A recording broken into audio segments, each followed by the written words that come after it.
Inilah pemirsa situasi kondisi terkini di Desa Senembuk Benteng, Kecamatan Banda Alam, Aceh Timur.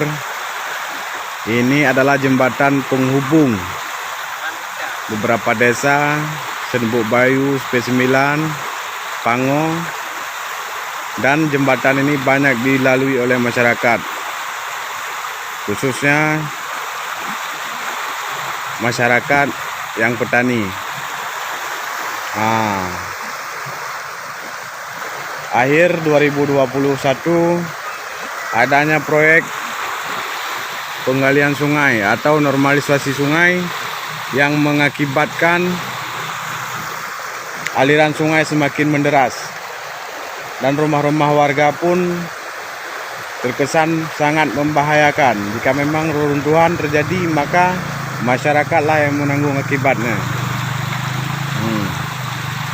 Ini jembatan khususnya yang kita soroti hari ini adalah jembatan terutama.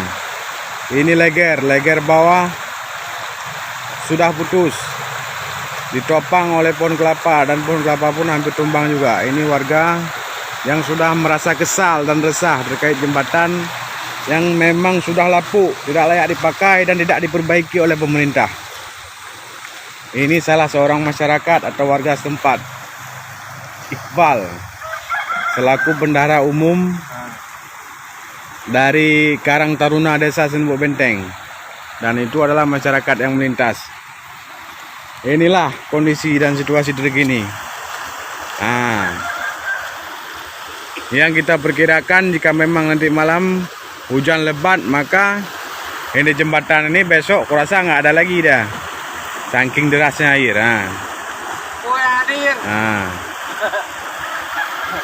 Inilah, mohon perhatian pemerintah kita ini. Jangan hanya duduk manis saja, jangan mementingkan proyek besar-besar, tapi ini membahayakan masyarakat, membahayakan warga setempat. Sampai ujung sana rusak semua. Cukup sekian dulu dari saya.